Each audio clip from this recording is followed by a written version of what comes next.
kick it off, I wanted to say, let's start at the beginning.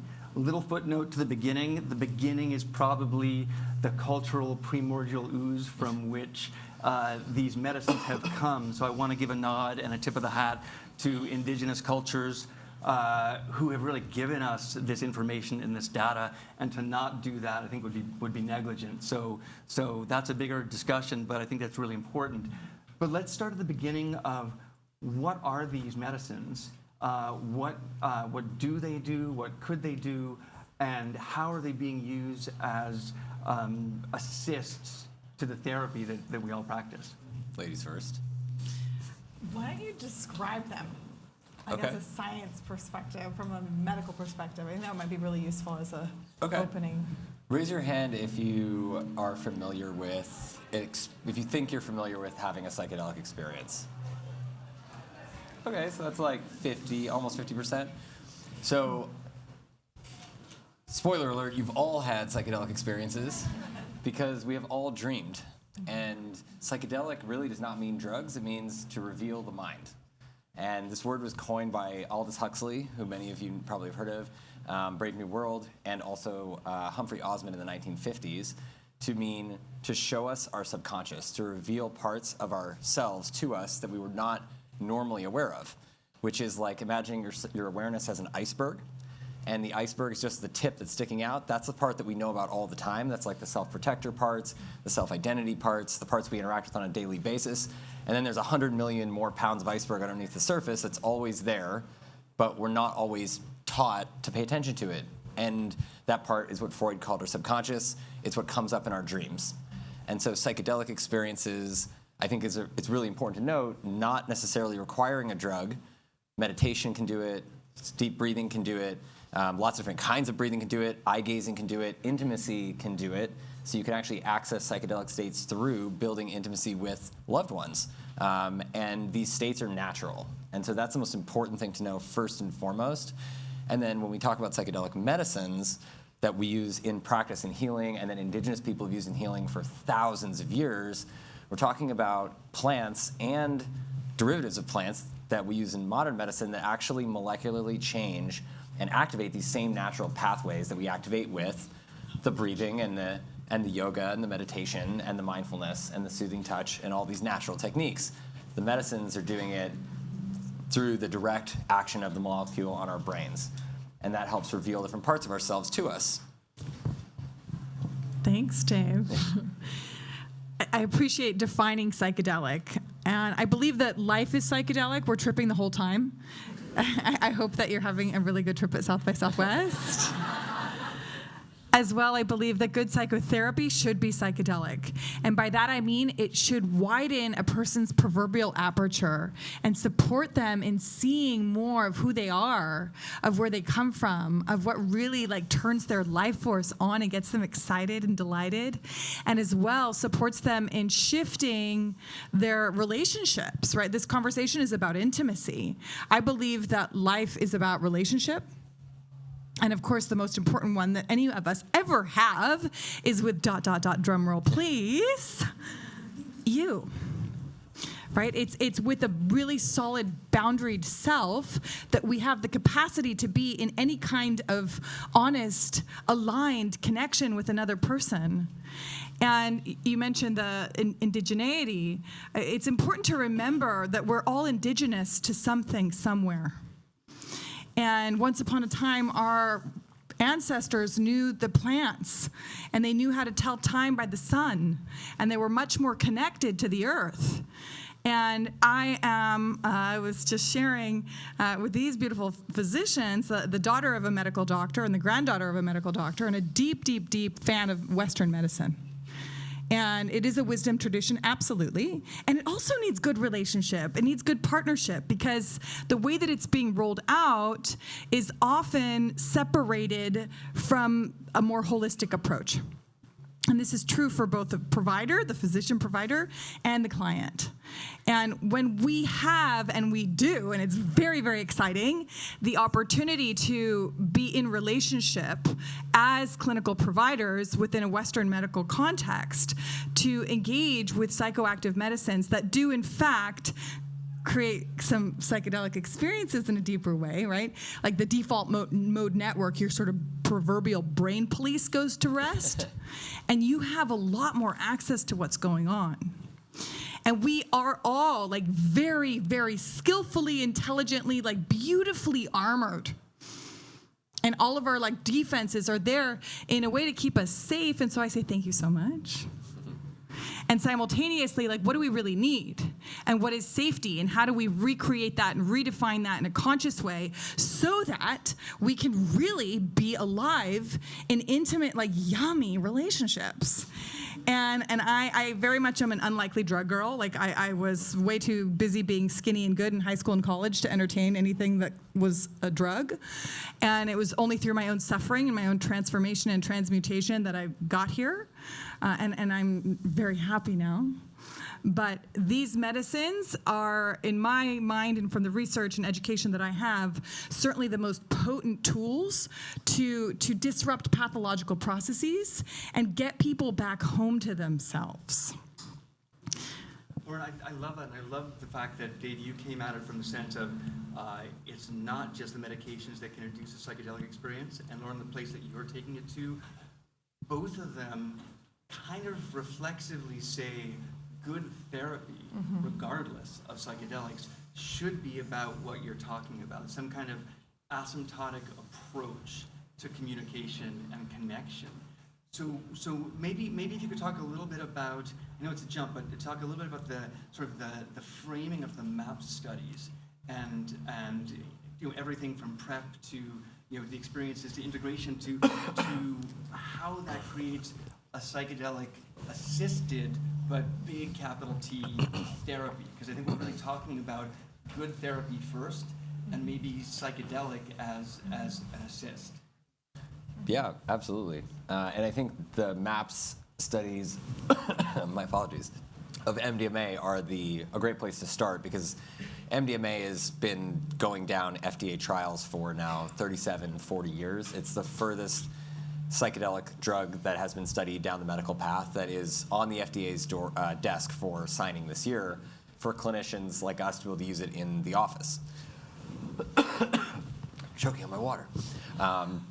So MDMA studies are so interesting because the way that this medicine works, which is actually an amphetamine molecule, so MDMA stands for 3,4-methylene dioxymethamphetamine, which is basically like Adderall in terms of the way it works, but specifically for your emotional safety nervous system. And Dr. Stan Grof, who's one of the most famous, oh, that's so kind of you, one of the most famous psychiatrists, who was one of the first psychiatrists to receive LSD from Albert Hofmann in the 1940s, figured out how to recreate the psychedelic experience by understanding it so deeply through breath. And he created holotropic breath work, which many of you have probably tried, that induces psychedelic states with breathing. But he described psychedelics, the medicine, as non-specific amplifiers of awareness.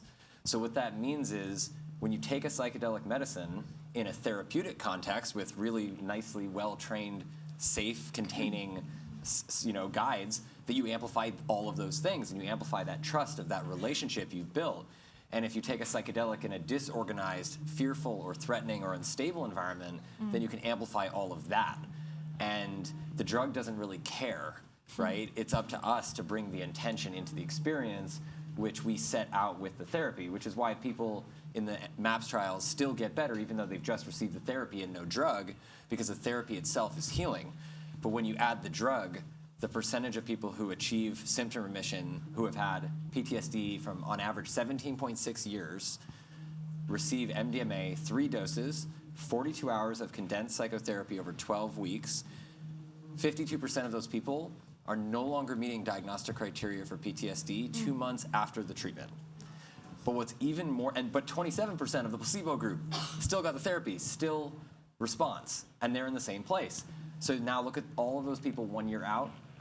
The people who received MDMA goes up to 67%, 52 to 67% with no additional treatment, and half of the placebo group relapses.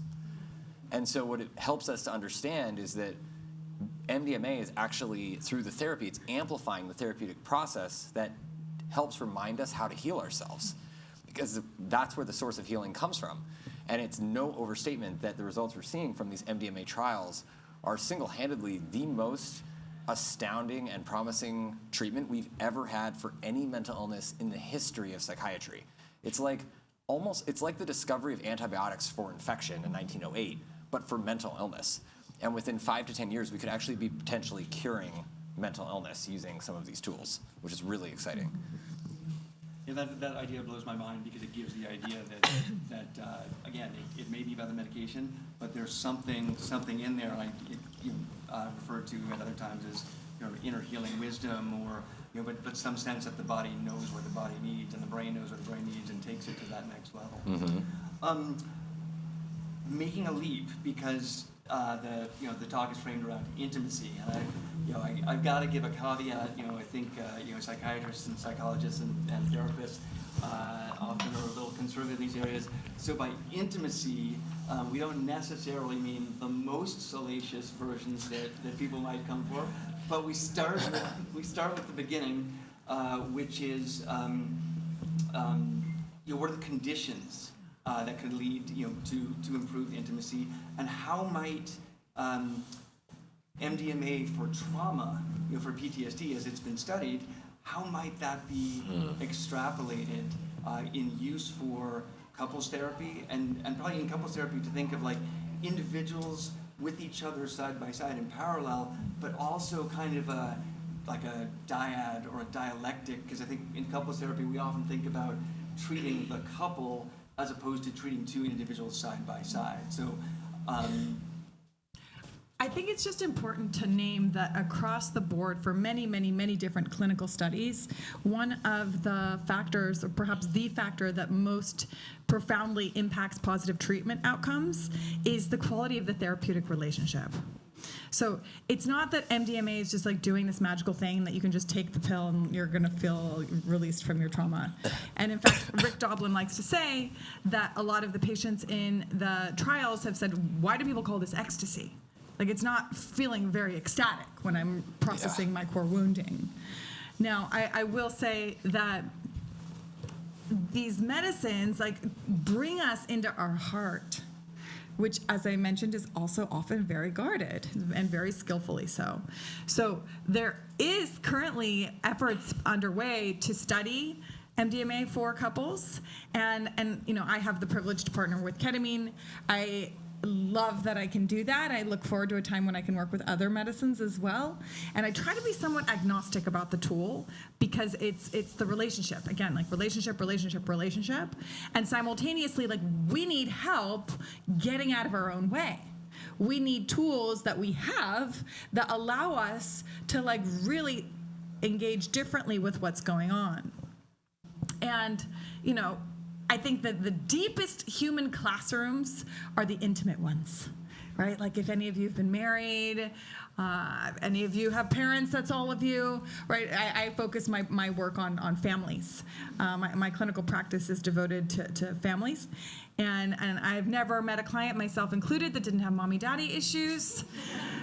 When I have the opportunity to meet more than one member of a system, I see exponentially more data. And the plumber in me gets real excited because like I know where to take my plunger out. I'm like, okay, here we go. And when you bring these kinds of tools online in an environment that's safe and protected and clear, people can do some really powerful work.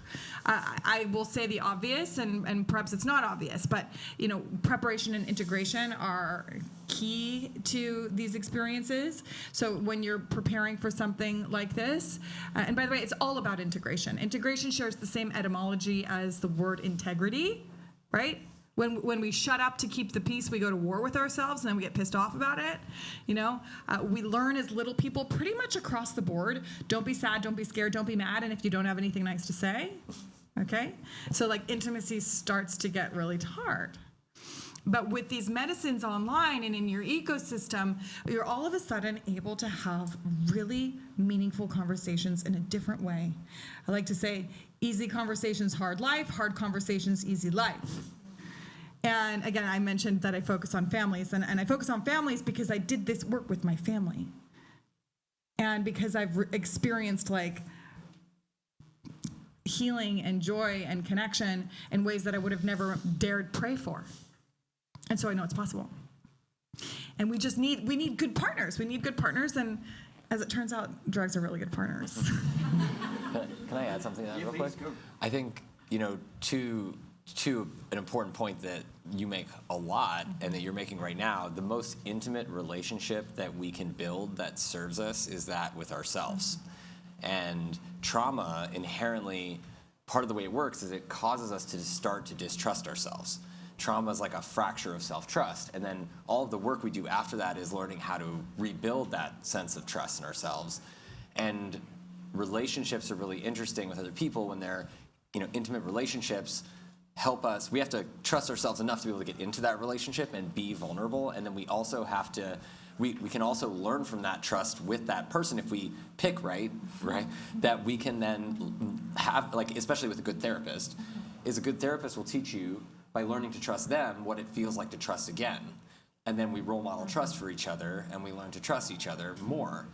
And what's so interesting about the psychedelic experiences with MDMA in particular, because MDMA, if you think about psychedelic experiences, another way to think about it is it's like tuning the frequency of our brains and our bodies into alignment with different things. And with MDMA, it's like tuning into that sense of empathy with yourself and with others. And one of the first things that comes to people when they have these experiences is they have this instant recognition that the people that they're with and themselves are much, much more instantly in common than we realized before. In fact, not much more in common than we do different, right? Even if you're a man and a woman, you're still human and you're alive first. And you still have 99.99% of the same DNA, except for one chromosome, really, right? So as soon as you have that recognition in a couple's relationship, whether you have a drug there or not, if the drug helps with that, then people all the other problems can be figured out because you instantly realize that you have the same goals and you have so much in common. Everything else becomes easy. And psychedelics have a really amazing way of helping us get there faster. Yeah. I think it's a beautiful point, that feeling of, I always think of the metaphor like if you play an instrument, that you've got to get comfortable playing yourself and sort of knowing what you're doing and feeling that confidence and that connection with the instrument. And then the possibility of playing with others is exponential, and you get that resonance, which builds it to a whole nother level. Right. Which is very cool. Nice. So question then, I hate to go to the dark side, but what are the risks and the downsides? I mean, we all know about sort of the, kind of the Timothy Leary debacle and sort of the over-promising and sort of the issues that dropped the first wave. But in terms of, I don't know, issues, of overuse, addiction, dependence, but also how could psychedelics maybe sort of undermine or bypass some kinds of therapy if they do in the wrong hands, in sloppy ways? I mean, like all things, the dose makes the poison, right, as they say. So using a medicine respectfully and understanding the medicine and why you're putting it into your body and what it's supposed to do and what the whole reason behind why we're having this experience is critically important to the ultimate outcome being achieved. And we were talking about this the other day about how there's this fine line between taking a substance because you're trying to numb yourself or distract yourself from your discomfort or engaging in any activity, whether it's gambling or video games or sex or work or whatever. If you're doing it to escape or distract from something that's uncomfortable in your life, like anxiety, which is not good or bad, really. Anxiety is just trying to signal to you, hey, pay attention to something. There's something to pay attention to here. But if you don't deal with your feelings, then they are still there. They just stick around, and they need to be processed. And so psychedelic medicines offer this really unique opportunity through the work of helping you go in and through, right? To actually feel the feeling safely and feel safe enough to really sit with that feeling. And then most of us realize within about 60 to 90 seconds that feeling has been felt, and then it wants to leave and go do something else, right? And so that is a process of engaging with ourselves with the assistance of the medicine. And by no means these medicines great for everyone. There are certain people who have, if you have bipolar disorder, a psychotic disorder, severe personality disorder, we definitely do not recommend taking these medicines. And even with a super expert physician, it can be dangerous. So we have to be very careful. But they have great utility when used thoughtfully in this way. Yeah, I'll just add that, I mean, these are explosive tools. Like, these are very, very powerful tools. And there's many of them, and I love them all. I love drugs, and I love them like I love my people, which means with care, like with a lot of care. And if I'm going to be hanging out with someone, like, I want to be conscious of, like, who you are and where you like to be and all of that, right? And this has become my profession and my field. And, these tools, often what I have seen, and it is what has partially inspired me to focus on family work, family being loosely defined, is, we live in such a pathologically self-obsessed culture. And so much of our healing efforts are happening siloed and separated from the rest of our relations. If I could tell you how many times someone has said, like, this is the first time I'm sharing this, it breaks my heart. Like, we need to feel more safe in our own matrices. And working with families allows for me to effort personally as a provider to support more symmetrical growth, right? If an individual is working like on their own, they might start growing like on a huge level, and they're no longer able to connect with their partner, right? Or somebody is, really sick, and their family members need to know how best to support them, because all of a sudden they might be real pissed off, or might be really dealing with grief. So I really like to support the intimacy in the system so that I can leave it, right? It's really quite a bizarre job to be a therapist, to be someone. I think our jobs are weird, like that someone pays us to tell us their most intimate content, right? Like that we don't have within our own connections, the capacity to receive what we need is like deeply problematic. And until we're living in a better system, culturally, emotionally, spiritually, like I'm grateful to do what I do, and I love it. Love humans like so much. But I think that there's a great need to be mindful of like how your individual growth is impacting those around you, and as providers, how best to support the community and the family and the friends in order to support something that is, again, more symmetrical. I think that's beautiful, that idea of potentially getting ahead of the wave and stalling out, or not connecting as a function of growth. I think of Pema Chodara, who told this story of discussing with sort of a higher Buddhist monk. When I'm speaking to the higher ups, I feel so little and insignificant, and when I'm speaking to my students, I feel confident and big and strong. And he said to her simply, sometimes you have to be big, sometimes you have to be small. And my gut is that with psychedelics, it is, like as you say, they're so strong, they're so powerful.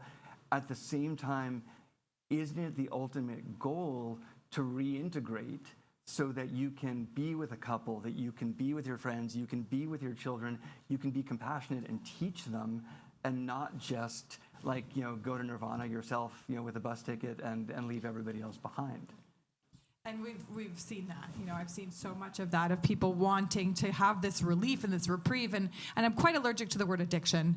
If anyone is in a process that looks like that, there's a lot of pain going on. And we need to be way more curious and compassionate in the ways in which we relate to that. But I think that there's we just need to be very nuanced in the way that we're approaching all of this. Yeah. One thing along the lines of couples therapy, this blew my mind when I read it years ago, but Eugene Gendland worked with Carl Rogers, and he had a study where he basically said that within 2 minutes of speaking to a couple, he could determine with a 95% confidence whether they would be together or not in 5 years. And again, I mean, he was known, but both he and Rogers were known to be sort of incredible empaths and really, really connected. But the notion that there's some kind of rigid Western medicine therapy, and by that I include psychoanalytics and psychodynamics, which get a little graybeard and pompous, but that a truly empathetic therapist could say, I see this is going south because you people are not on the same page. And from what you're saying, I mean, both of you, it really feels to me that both the kind of therapy, but also these medications are so geared towards getting people on the same frequency. Yeah, and I think I studied Carl Rogers for a while in therapy training, and I think I love his work, and I think one of the things that he's talking about is this idea of alignment, right? That we can be moving in alignment, parallel together in the same direction, or we can be moving like this, right? Or we can be moving like this in our relationships. And what you can tell as you start to do a lot of therapies and you meet couples or people and you see their dynamic, you can tell these people are like on it. They're on the ride together. They know exactly where they want to go, and they're going to get there together no matter what. And there are certain people you can tell where they have maybe been like this, but then they went a different way and they didn't realize it. And so there are certain cases where you can bring people back by helping them understand that they actually do have the same goals, but they're going like this to get there, right? And they actually are ways that they can do it together, and it's easier on everyone. So it doesn't mean that you can predict the outcome from the first 2 minutes, but I think that there's a lot of opportunity for psychedelic medicines and for those who don't know, by the way, we didn't talk about this. MDMA's potential was really discovered through couples therapy. And it was discovered through that in the preclinical trial days in the 70s and 80s.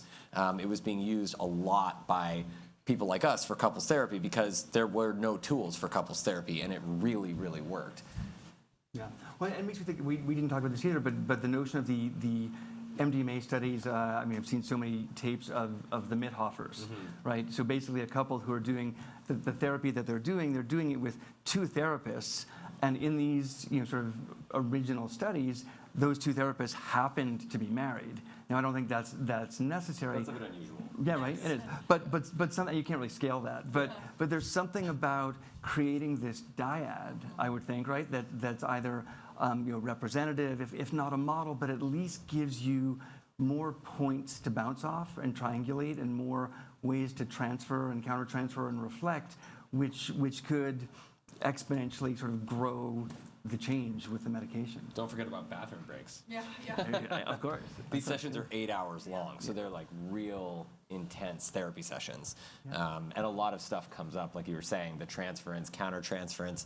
So the idea that if you were my therapist and I was in the session as the patient, and all of a sudden I have some trauma that comes up that is from something that happened with my dad, and of course Greg, Dr. Dillon really reminds me of my father, and all of a sudden I start treating him like he's my dad, and he's like, uh-oh, what do I do about this? I'm starting to kind of feel like Dave's dad right now. This isn't good. That's called countertransference, and this happens all the time in therapy. And so when you have 2 therapists, especially one who's male and one who's female, you do what's called diffusing the transference. So the emotional energy gets spread out between both people, and then it becomes a therapeutic moment where me treating you like and reliving some of the trauma as if you were my father, we can actually role play out that experience supervised by the other independent party. It becomes like a hyper-therapeutic moment that you normally don't get with just one-on-one therapy. And you can do this in group therapy too, which is really great. I think this is so great. We've got to wrap up, but I think this is where I was going a little bit as you got there with the everything is everything. That I remember going through a ketamine experience in my training and coming away with a feeling where like one person would be the therapist, one person would be the experiencer, and one person would be a witness, and we would all kind of round robin and do it separately. By the end of it, in a beautiful way, the lines blurred, and we sort of forgot who's in what role, not in a sloppy way, but sort of in a way where you could put yourself in each of those positions and look at yourself from like a different cubist perspective, and thus empathize, and sort of feel compassionate with all the different roles. And that was sort of the, I think this dyad gets you that perspective that we haven't had in linear therapy to date. It's cool. Yeah. Well, thank you guys so much. This has been amazing. I appreciate the experience. So. Thank you. Yeah.